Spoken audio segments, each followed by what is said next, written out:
Maradana police சிறையில் பெண் தூக்கிட்டு மரணமா? மனித உரிமைகள் ஆணைக்குழு விசாரணை என்பது அந்த செய்தியாக இருப்பதை காணலாம். மருதானை போலீசாரால் கைது செய்யப்பட்ட 32 வயதுடைய கிளிநொச்சியை சேர்ந்த வவுனியாவில் வசிக்கும் பெண்ணொருவர் தூக்கிட்டு தற்கொலை செய்து கொண்டதாக கூறப்படும் சம்பவம் தொடர்பில் கொழும்பு மாவட்ட பிரதி போலீஸ் மா அதிபர் பிரியந்த் லியனையின் கீழ் சிறப்பு விசாரணைகள் இடம்பெற்று வருகிறது என்பதாக அந்த செய்தியும் பிரதானமான செய்தியாக இடம்பெடுத்திருப்பதை நாங்கள் காணக்கூடியதாக இருக்கிறது. எனவே இந்த சம்பவம் தொடர்பாக இப்போது நேற்று பாராளுமன்றத்திலும் இந்த விவகாரம் பேசுபொருளாக மாறிய நிலையில் பாராளுமன்றத்தில் நேற்று தினம் சிறன் எம்பி அவர்கள் இந்த விடயம் தொடர்பில் கருத்துக்களை முன்வைத்திருந்தார்.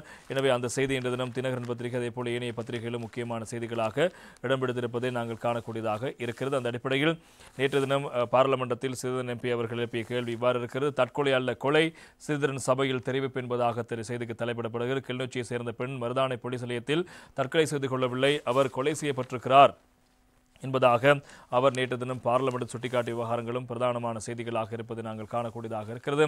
எனவே அது இந்த விவகாரம் தொடர்பாக பார்லிமெண்ட் நேற்று வியாழக்கிழமை இடம்பெற்ற அமர்வில் விசேட கூற்றொன்றை முன்வைத்து மேற்கொண்டவாறு அவர் இந்த கருத்தை முன்வைத்திருந்தார். மருதானை போலீஸ் நிலையத்தில் கிளிநொச்சி சேர்ந்த பெண்ணொருவர் தற்கொலை செய்து கொண்டிருப்பதாக நேற்று முன்தினம் செய்திகள் வெளிவந்தன. ஆனால் அவர் தற்கொலை செய்யவில்லை, கொலை செய்யப்பட்டிருக்கிறார். போலீஸ் நிலையத்தில் அவர் எவ்வாறு கொலை செய்து கொள்ள முடியும், தற்கொலை செய்து கொள்ள முடியும், கைது செய்யப்பட்ட ஒரு கைதியான அவர் எவ்வாறு மரணத்தை தழுவ முடியும் என்பதாக நேற்று தினம் எம்பி கேள்வி எழுப்ப இதற்கு பதில் வழங்கிய பொதுமக்கள் பாதுகாப்பு அமைச்சர் தொடர்பாக நாங்கள் தேடியறிந்து சொல்வதாக தெரிவித்திருந்தார். அது தொடர்பான காட்சி இப்போது இருக்கிறது, கேட்டுவிட்டு பார்த்துவிட்டு வரலாம். அது தொடர்பான விடயங்களின் போது நேற்று தினம் பொதுமக்கள் பாதுகாப்பு அமைச்சர் ஆனந்த் விஜயபால் அவர்கள் சபையில் தகவல் தெரிவிக்கின்ற போது கூறிய விடயம், இந்த விவகாரத்தில் நீங்கள் கூறிய கருத்துறவில் நாங்கள் கேட்டறிகிறோம் என்பதாக நேற்று தினம் தெரிவித்திருந்தார். எனவே அதன் போது அவர் கேட்டறிந்து பின்னர் வழங்கிய பதிலும் இன்று தினம் பத்திரிகையில் இருப்பதை காணலாம். நடந்து தற்கொலையாகும் ஆனந்த் விஜயபால் அவர்கள் தெரிவித்த விடயத்தை பார்க்கலாம். அவர் தெரிவித்த கருத்தை பிறகு பார்க்கலாம். இப்போது நேற்று தினம் அந்த விவாதத்தின் போது அவர்கள் தெரிவித்த கருத்துக்களை பார்த்துவிட்டு வரலாம். இன்றைய தினம் மருதான போலீஸ் நிலையத்தில் ஒரு கிளிநொச்சியைச் சேர்ந்த பெண் தற்கொலை செய்து கொண்டு இறந்ததாக செய்திகள் வந்திருக்கிறது. ஆனால் அவர் தற்கொலை செய்யவில்லை, கொலை செய்யப்பட்டிருக்கிறார். போலீஸ் நிலையத்துக்குள் எவ்வாறு அவர் தற்கொலை செய்ய முடியும்? கைது செய்யப்பட்டிருந்த ஒரு கைதியாக எவ்வாறு அவர் மரணத்தை தழுவ முடியும்? இது ஒரு பயங்கரமான, வெளியிலே பார்க்கிற பொழுது மிக மோசமான ஒரு செய்தி. தயவுசெய்து கௌரவ அமைச்சர் அவர்களை இதுக்கு ஒரு சரியான நீதியை நீங்கள் உடனடியாக பெற்றுத்தர வேண்டும் என்பதை பதிவு செய்கின்றேன். Honorable Minister. ගරු කතානායකතුමනි, ගරු ශ්‍රීධරන් මන්ත්‍රීතුමා ඉදිරිපත් කළපු කාරණය සම්බන්ධයෙන් මා අද දිනම සොයලා බලලා ඔබතුමාට අද දින ඇතුළත පිළිතුරක් ලබා දෙනවා.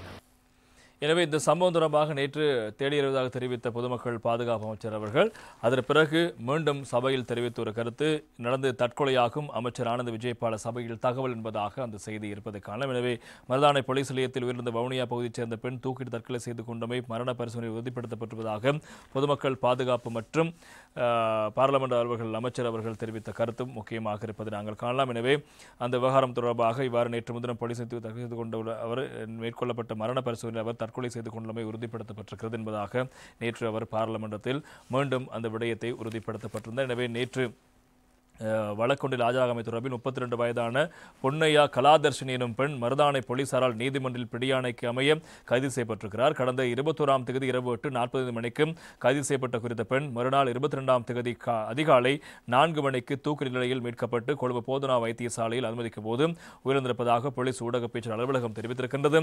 மருதானை போன்ற 24 மணி நேரமும் பொதுமக்கள் வந்து செல்லும் போலீஸ் நிலையம் ஒன்றில் பெண்ணொருவர் தூக்கிட்டு தற்கொலை செய்து கொண்டதாக கூறப்படும் விடயம் அதிர்ச்சி ஏற்படுத்தியிருக்கிறது. இந்நிலையில் இந்த மரணம் தற்போது தற்கொலையா அல்லது கொலையா என்ற கோணத்தில் விசாரணைகள் நடக்கும் நிலையில் இலங்கை மனித உரிமைகள் ஆணைக்குழுவும் சிறப்பு விசாரணைகளை ஆரம்பித்திருக்கிறது.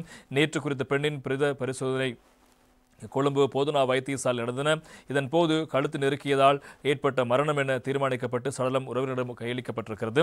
இதுகுறித்து கேசரியிடம் கருத்து வெளியிட்ட போலீஸ் பேச்சாளர் சிரேச அத்தியட்சகர் புத்திக மனதுங்க தற்போது நிலையில் இந்த விவகாரத்தில் போலீசார் தமது கடமைகளை சரிவர நிறைவேற்றவில்லையா என்பது குறித்தும் விசாரித்து வருகின்றோம். ஏனெனில் போலீஸ் சிறைக்கூண்டில் இருப்போர் தொடர்பில் தொடர்ச்சியான அவதானிப்புக்கு நாம் ஆலோசனை வழங்கியிருக்கின்றோம். குறிப்பாக இரவு நேரத்தில் 15 நிமிடங்களுக்கு ஒரு முறை பரிசீலித்து பதிவிட வேண்டும் என்ற ஆலோசனை இருக்கிறது. அவ்வாறான நிலையில் போலீஸ் சிறைக்கூண்டுகளில் தற்கொலை செய்த அல்லது உயிரை மாய்த்துக் கொள்ள எந்த வாய்ப்புகளும் வழங்காமலேயே அவை வடிவமைக்கப்பட்டிருக்கின்றோம். எனவே இப்பெண் அவரது உடையை கலற்றி அதனை முடிச்சிட்டு தற்கொலை செய்து கொண்டிருக்கின்றார். இந்த நிலைமையில் ஒரு போலீசாரின் கண்களுக்கு கூட தென்படவில்லையா என்பதே எமது கேள்வி. இது குறித்து விசாரிக்கின்றோம். வேறு போலீஸ் கூடுகளிலும் இருந்தோரின் சாட்சிகளும் இதற்காக பெறப்படுகிறது என்பதாகவும் நேற்று தினம் போலீஸ் ஊடக பேச்சாளர் அவர்கள் தெரிவித்திருக்கிறார்.